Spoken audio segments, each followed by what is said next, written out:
Guys आज के इस वीडियो की हमारी पहली एक फ्रेजल वर्ब है स्नैच एट। इसका मतलब होता है किसी चीज पर झपट्टा मारना या फिर कोई मौका है, कोई अवसर है, उसको झपटने की कोशिश करना। या फिर एक अलग सेंस में भी बोला जा सकता है कि जैसे कोई चीज है उसको तेजी से या फिर अचानक से पकड़ना या फिर उसको हासिल करने की कोशिश करना। ये जो फ्रेजल वर्ब है वो आमतौर पर किसी चीज को पाने की आशंका या फिर जल्दीबाजी को डिस्क्राइब करने की सेंस में किया जाता है। तो चलिए कुछ एग्जांपल्स देख लेते हैं, जैसे कि Jagmeet Singh snatched at every opportunity to oppose Trump's tariff policy. मतलब जो जगमीत सिंह हैं उन्होंने स्नैच्ड एट एवरी अपॉर्चुनिटी मतलब हर एक मौके पर झपट्टा मारा या फिर हर एक मौके को लपकने की कोशिश की। To oppose Trump's tariff policy मतलब जो ट्रम्प की टैरिफ पॉलिसी है उसका विरोध करने के लिए। She snatched at the last slice of pizza before anyone else could take it. मतलब उसने झपटा मारा या फिर उसने लपकने की कोशिश की पिज्जा के लास्ट स्लाइस पर या फिर पिज्जा के आखिरी टुकड़े पर। Before anyone else could take it मतलब इससे पहले कि कोई और उसे ले सके खुद उसने पिज्जा के लास्ट स्लाइस पर झपटा मारा। नेक्स्ट हमारी एक इडियम है keep something under your head. इसका मतलब होता है किसी चीज को गुप्त रखना या फिर किसी चीज को राज ही रखना, किसी को बताना ना। मतलब जैसे कोई जानकारी है या फिर कोई भी इंफॉर्मेशन है किसी और से छुपा कर रखना, मतलब हर किसी से छुपा कर रखना, किसी को भी नहीं बताना। खासकर तब जब ये किसी स्पेशल उद्देश्य के लिए की जाती है, मतलब जब इसको छुपाया जाता है किसी स्पेशल उद्देश्य के लिए छुपाया जाता है। जैसे कि एग्जांपल्स हैं the government decided to keep the details of PAN 2.0 under the head until the announcement. मतलब जो गवर्नमेंट है उसने डिसाइड किया या फिर उसने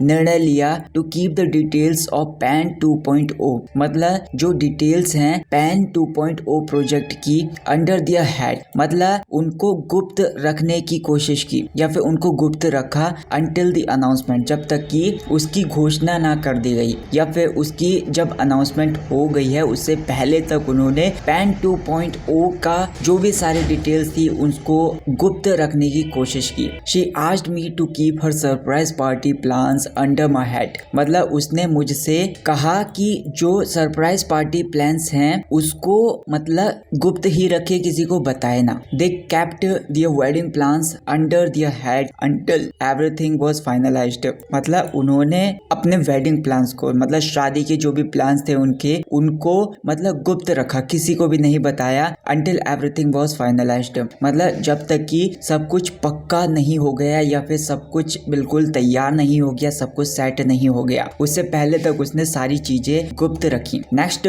हमारा एक वर्ड है नेकेड। ये एक एडजेक्टिव है। इसका मतलब होता है कि कोई पर्सन है वो बहुत ज्यादा थका हुआ है, मतलब बहुत ज्यादा मतलब कमजोरी महसूस कर रहा है, आप ऐसा बोल सकते हो बहुत ज्यादा थकावट महसूस कर रहा है। इसे शारीरिक और मानसिक थकान दोनों के लिए यूज किया जा सकता है। After long negotiations Singh looked absolutely naked मतलब लंबी विचार विमर्श के बाद या फिर लंबी वार्तालाप के बाद जिसमें बहस चल रही थी या फिर किसी चीज को सेटल करने के लिए, किसी मैटर को सेटल करने के लिए वहां पर बातचीत चल रही थी। सिंह लुक्ड एब्सोल्युटली नेकेड मतलब सिंह पूरी तरीके से थके मांदे दिखे या फिर थके हुए दिखे या फिर बहुत ज्यादा थकावट भरी महसूस हो रहा था उनके बॉडी में। The cabinet members were naked after hours of debate over the pan 2.0 project मतलब जो कैबिनेट मेंबर्स हैं या फिर जो कैबिनेट के सदस्य हैं वे थके हुए थे या फिर बहुत ज्यादा उनके अंदर शरीर के अंदर उनके थकान महसूस हो रही थी। आफ्टर आवर्स ऑफ डिबेट मतलब घंटों तक बहस करने के बाद। ओवर द पैन 2.0 प्रोजेक्ट मतलब जो 2.0 प्रोजेक्ट है उस प्रोजेक्ट के ऊपर घंटों तक बहस करने के बाद जो कैबिनेट मेंबर्स थे वे थकान से भरे हुए महसूस हो रहे थे या फिर दिखाई दे रहे थे। She felt naked after her intense workout session मतलब वो बहुत ज्यादा थकी हुई लग रही थी। After her intense workout session मतलब अपने बहुत ही कड़ी कसरत के बाद, बहुत ही हार्ड वर्कआउट सेशन के बाद। नेक्स्ट हमारी एक इडियम है रिचार्ज वंस बैटरीज। इसका मतलब होता है अपनी ऊर्जा को फिर से भर देना मतलब अपने शरीर में जो ऊर्जा कमजोर हो गई है या फिर जो खत्म हो गई है या कम हो गई है उसको फिर से भर देना, उसको दोबारा तरोताजा कर देना। मतलब अपनी खोई हुई ऊर्जा को वापस लाने के लिए आराम करना या फिर कोई ऐसी एक्टिविटी करना जिससे आपके शरीर को आराम मिले। ये मानसिक और शारीरिक ताजगी दोनों के लिए यूज हो सकता है। तो यहाँ पर कुछ एग्जांपल्स हैं, जैसे कि the ministers planned a short break to recharge their batteries before implementing PAN 2.0। मतलब जो मिनिस्टर्स थे उन्होंने प्लान किया या फिर उन्होंने योजना बनाई अ शॉर्ट ब्रेक, एक शॉर्ट ब्रेक की या फिर छोटे से break, to recharge their battery. मतलब उनके अंदर जो ऊर्जा थी, उनके अंदर जो ऊर्जा की कमी थी उसको पूरा करने के लिए, बिफोर इम्प्लीमेंटिंग पैन 2.0। मतलब जो पैन 2.0 प्रोजेक्ट लॉन्च किया गया है तो उससे पहले, उसको प्रोजेक्ट को लागू करने से पहले उन्होंने शॉर्ट ब्रेक लेने का निर्णय लिया या फिर प्लान बनाया ताकि उनकी जो खोई हुई ऊर्जा है वो वापस मिल सके उन्हें। I usually watch movies on Sundays to recharge my batteries. मतलब मैं अक्सर मूवीज को देखता हूँ रविवार के दिन या फिर जो भी मेरे रविवार आते हैं उस दिन मैं मूवीज को देखता हूँ ताकि मैं अपनी खोई हुई ऊर्जा वापस पा सकूं।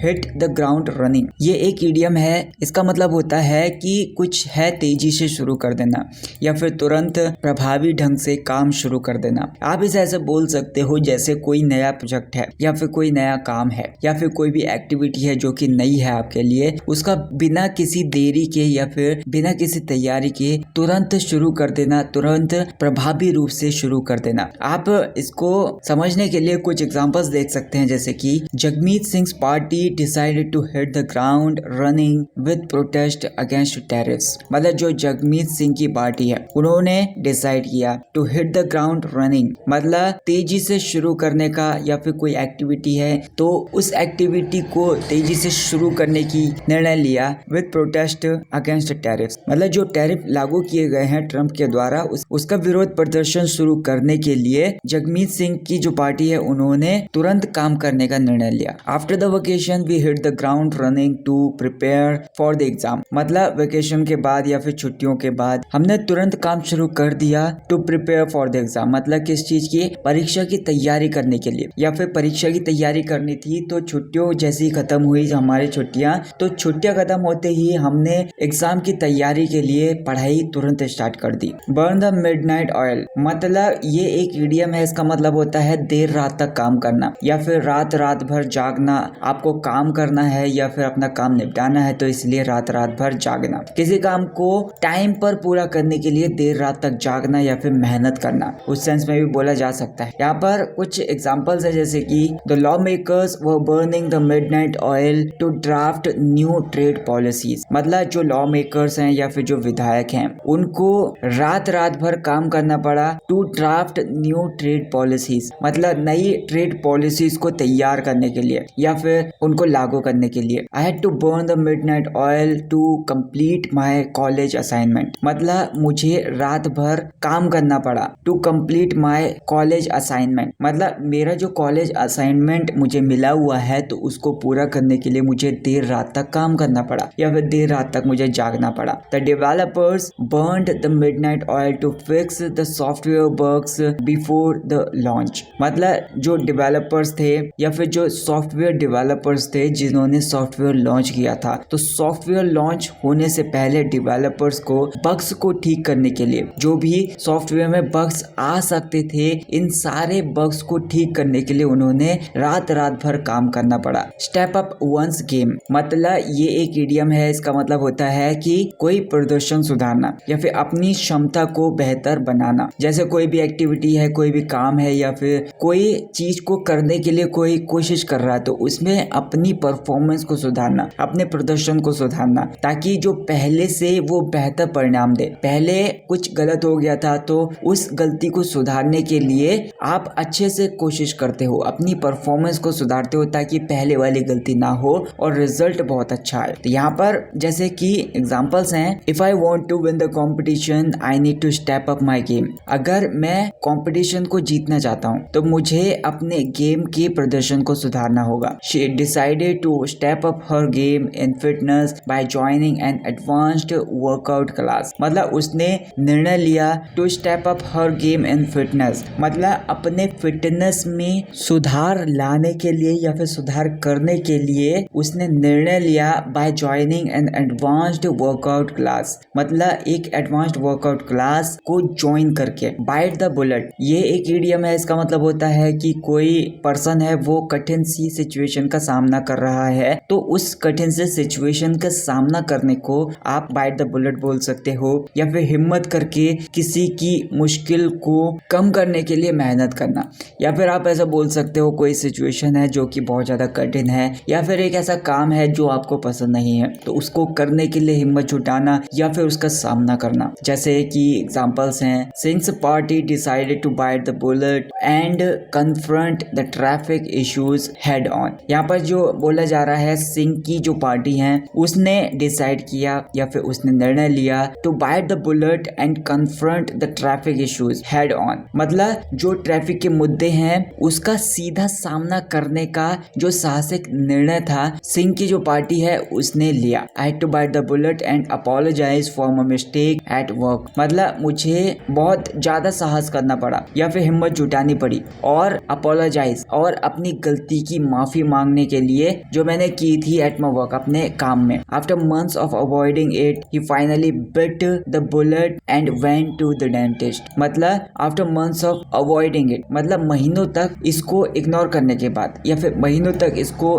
टालने के बाद ही फाइनली बिट द बुलेट, उसने आखिरकार साहस जुटाकर या फिर उसने आखिरकार साहस जुटाया या फिर हिम्मत जुटाई and went to the dentist, और वो डेंटिस्ट के पास चला गया। नेक्स्ट हमारी एक इडियम है कट कॉर्नर्स, इसका मतलब होता है शॉर्टकट लेना, कुछ करने में शॉर्टकट लेना या फिर कुछ भी पाना चाहते हो आप तो उसको शॉर्टकट में निपटा देना। जैसे कोई टाइम है या फिर पैसे बचाने के लिए आप कुछ कदम छोड़ देते हो, मतलब टाइम बचाना चाहते हो या फिर आप अपने पैसे बचाना चाहते हो तो आप शॉर्टकट में उस काम को कर दोगे। तो यहाँ पर यही बोला जा रहा है कि काम को पूरा करने में जो भी क्वालिटी है या फिर जो प्रोसेस है उसको अनदेखा कर देना। आमतौर पर इसमें मतलब टाइम को बचाने के लिए ही किया जाता है या फिर पैसों को बचाने के लिए ही इसमें शॉर्टकट लिया जाता है। The government decided not to cut corners while implementing this crucial project, मतलब जो पैन 2.0 प्रोजेक्ट है उसको लागू करने से पहले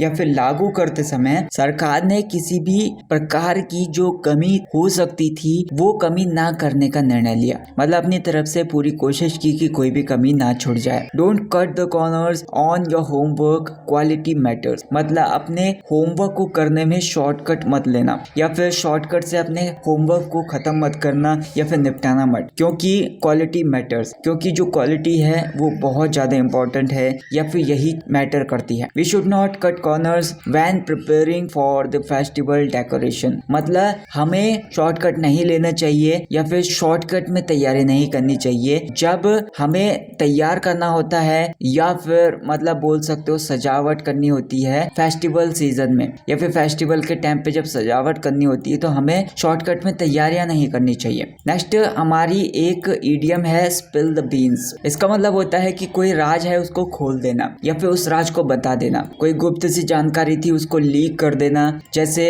अनजाने में भी हो सकता है, ये जानबूझकर भी हो सकता है, मतलब जानबूझकर कोई गुप्त बात थी वो किसी को बता देना या फिर अनजाने में कोई गुप्त बात थी उसको किसी को बता देना। तो यहाँ पर ये बोला जा रहा है someone in the ministry spilled the beans about the budget details of PAN 2.0, कोई मिनिस्ट्री में था या फिर कोई मंत्रालय में था, उसने PAN 2.0 प्रोजेक्ट जो है उसकी बजट डिटेल जो थी या फिर बजट की जो जानकारी थी उसको गलती से लीक कर दिया या फिर उसको जानबूझकर लीक कर दिया। Don't spill the beans about the surprise party for her birthday, मतलब उसके जन्मदिन के लिए जो सरप्राइज पार्टी रखी गई थी तो ये गुप्त थी, लेकिन आप किसी से ऐसा कह रहे हो जो सरप्राइज पार्टी रखी गई है उसको किसी के सामने बताना मत या फिर उसको गुप्त ही रखना, किसी को गलती से भी मत बता देना। ऑन द सेम पेज, ये एक इडियम है, इसका मतलब ये है कि कोई चीज है जो कि बिल्कुल सेम सिचुएशन में है या फिर कोई पर्सन है बिल्कुल सेम सिचुएशन में है जो कि